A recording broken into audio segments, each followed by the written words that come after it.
Hello. I was born deaf, but was not diagnosed until I was 18 months of age. My parents were naturally distraught. They didn't know what to do, and they started teaching me sign language. They really considered how they wanted to raise me, and eventually decided that I would be taught to speak and hear so that my opportunities in the world were broadened. I went to a school that specialized in teaching deaf and hard of hearing kids how to hear. And for the next 15 years of my life, I learned, trained, and practiced skills for communicating with people who didn't know how to sign.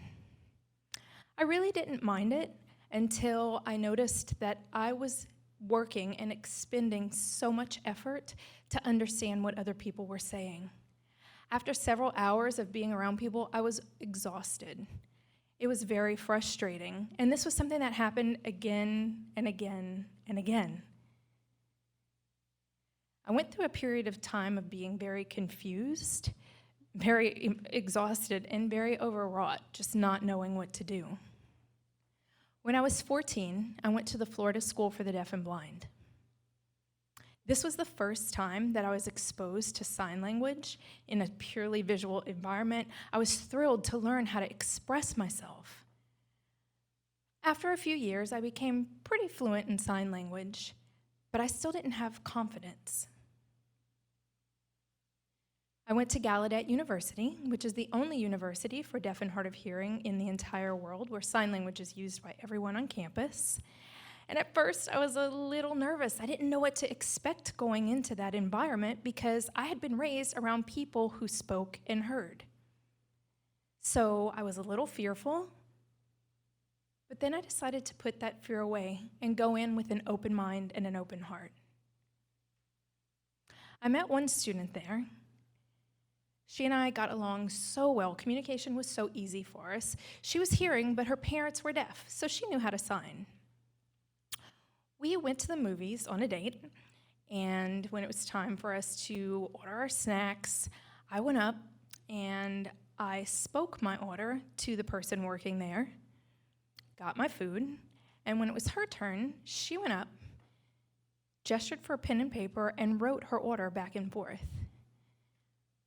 I didn't know what was going on. I thought, wait, she's hearing, but she's choosing not to speak? Am I in an alternate universe? It really blew my mind. That was the moment that it really hit me.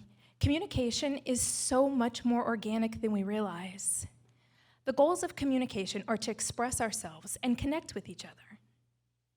So you, and you, and you, and maybe even you, when you travel to another place, another area where people speak a different language, you are out of your comfort zone.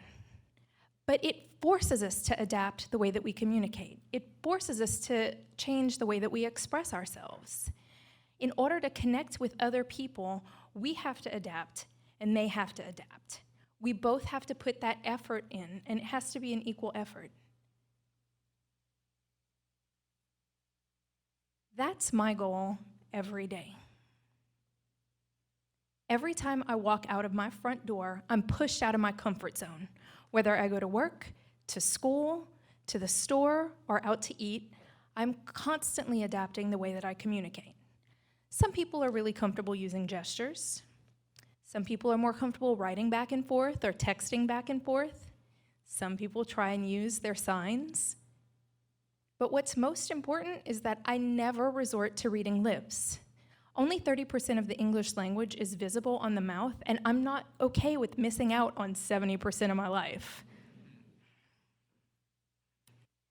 Not at all. Last semester, I was looking for an internship, and the internship supervisor called me at about 2 in the afternoon and let me know that he was here on campus and he wanted to meet. We set up a meeting for about 5 p.m., and I immediately thought, oh my gosh, what am I going to do about interpreting services? How am I going to work this out?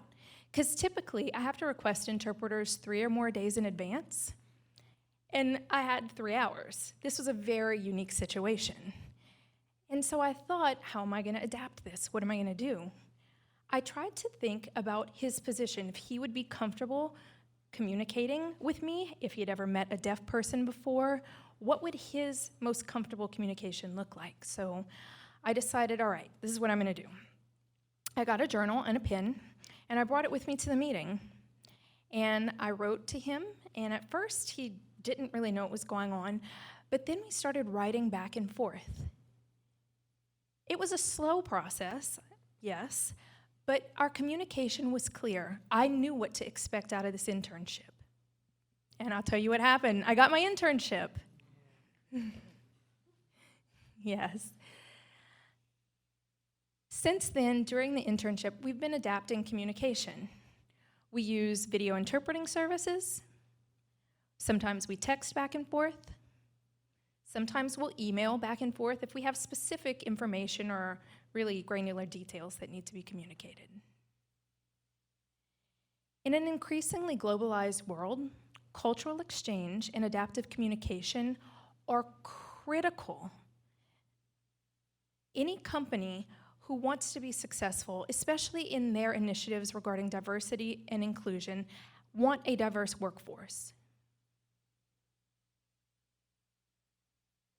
Figuring out how to communicate with other people in the workplace is crucial. And research shows that there is benefit to diversity and inclusion, including more innovation, better performance, and increased employee retention.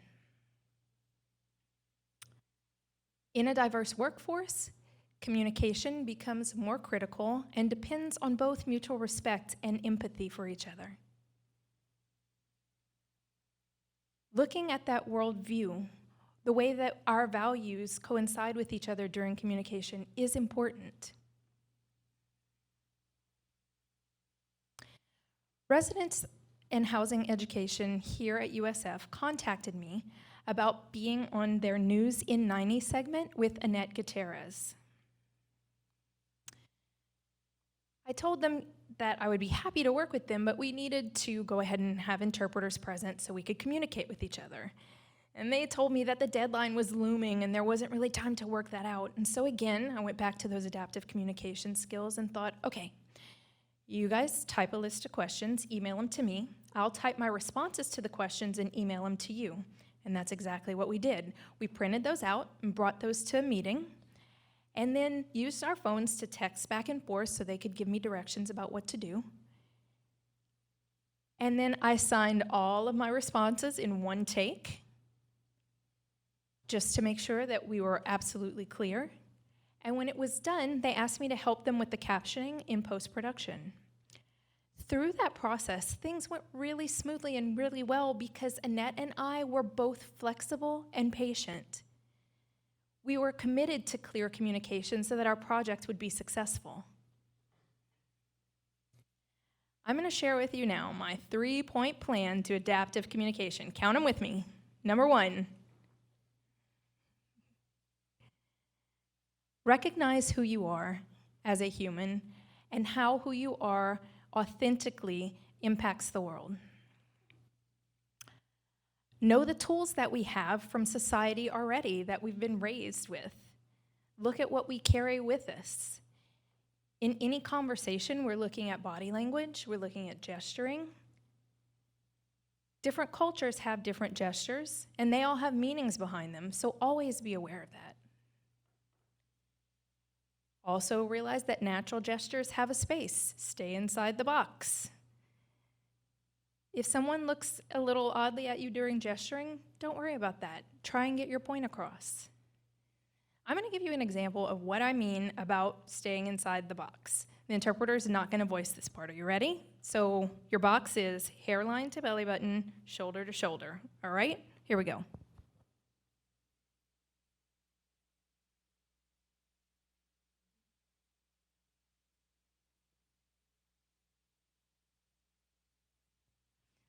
So you can see it doesn't work outside the box. Remember to gesture inside. That's one thing to take home. All right. Point number 2. Count it with me. Be patient. When you are delivering a message to someone else, you have to add some time to make sure that they understand you. We do that through looking at each other, through relying on eye contact. We already know that we depend on our expressions to let each other know what we're feeling during communication. So look at those expressions. Make that a starting point to become more comfortable with eye contact. Third point, count it with me. Oh, understand, not this three. This is your sign language 3. Third point is be flexible. Be flexible. People have a variety of different communication styles and way that they express themselves. Whenever we're flexible, I guarantee we're communicating with mutual respect and communication is going to flow well.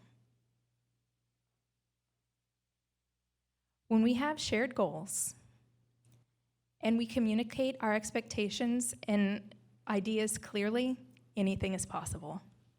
Thank you.